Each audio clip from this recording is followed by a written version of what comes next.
जय हिंद दोस्तों। आपका स्वागत है आपके अपने YouTube channel learning point with Abhishek sir पर। दोस्तों, अगर आप चैनल पर नए हैं तो चैनल को सब्सक्राइब कर लीजिए और बेल आइकन प्रेस कीजिए ताकि आप डेली डिक्टेशन पा सकें। डिक्टेशन अच्छे लगे तो वीडियो को लाइक कर दीजिए, अपने दोस्तों को शेयर कर दीजिए और कमेंट करके हमें बताइए कि आपको ये डिक्टेशन कैसा लगा।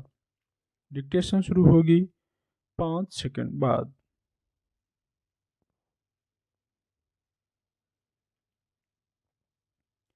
भ्रष्टाचार पर लगाम लगाने की कोशिशों पर शायद ही किसी को ऐतराज हो, मगर पिछले कुछ वर्षों से आयकर विभाग, प्रवर्तन निदेशालय और केंद्रीय जांच ब्यूरो जिस ढंग से सक्रिय नजर आ रहे हैं, उसे लेकर उनकी साख पर सवाल खड़े हो गए हैं। विपक्षी दल लगातार आरोप लगा रहे हैं कि ये एजेंसियां केंद्र सरकार के इशारे पर बदले की भावना और नाहक परेशान करने की नीयत से कार्रवाई कर रही हैं। इसकी शिकायत सर्वोच्च न्यायालय में भी की गई थी, मगर उसने इनकी कार्रवाइयों पर रोक लगाने से इनकार कर दिया था। 5 राज्यों में विधानसभा चुनाव की आचार संहिता लागू है, मगर उनमें भी इन केंद्रीय एजेंसियों की छापेमारी और राजनेताओं, उनके रिश्तेदारों आदि से पूछताछ चल रही है। राजस्थान में मुख्यमंत्री अशोक गहलोत के करीबी लोगों के घरों पर छापेमारी हुई तो उन्होंने इन एजेंसियों को लेकर बहुत तल्ख और आपत्तिजनक टिप्पणी कर दी।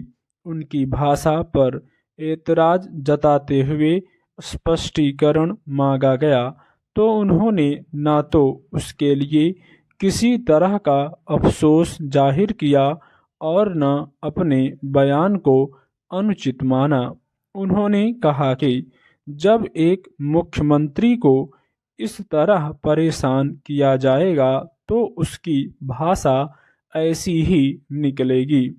हालांकि एक जिम्मेदार पद का निर्वाह कर रहे व्यक्ति से इस तरह की अराजक भाषा की अपेक्षा नहीं की जाती। केंद्रीय जांच एजेंसियों की कार्रवाई के समय और व्यक्तियों के चुनाव को लेकर हमेशा सवाल उठते रहे हैं। यह सवाल बार बार पूछा जाता है कि ये एजेंसियां उन्हीं नेताओं के खिलाफ कार्रवाई क्यों करती हैं जो केंद्र के विपक्ष में हैं और सत्ता पक्ष के खिलाफ बोलते रहते हैं।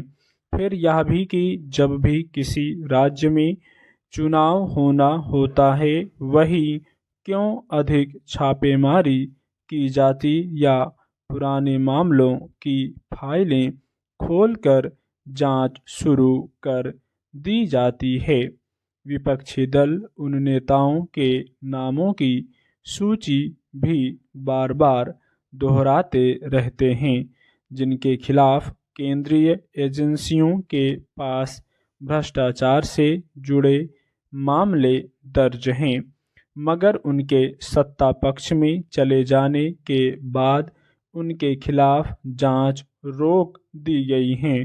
फिर यह भी तथ्य बार बार दोहराया जाता है कि इन एजेंसियों की कार्रवाई में तो तेजी आई है, मगर वास्तव में दोष सिद्धि नगण्य हुई है।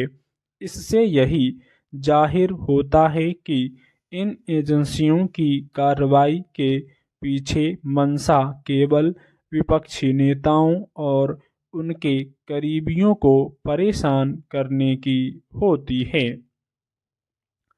हालांकि जब भी किसी के खिलाफ भ्रष्टाचार के आरोप लगते हैं तो वह खुद को पाक साफ ही बताता है, मगर पिछले कुछ सालों में ऐसे मामलों में लेकर आम जन में एक तरह का सामान्य स्वीकार भाव पैदा हो गया है।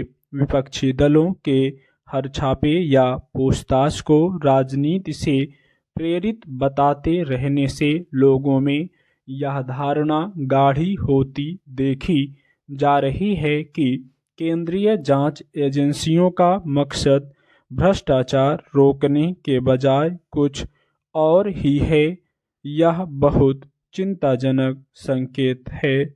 स्टॉप।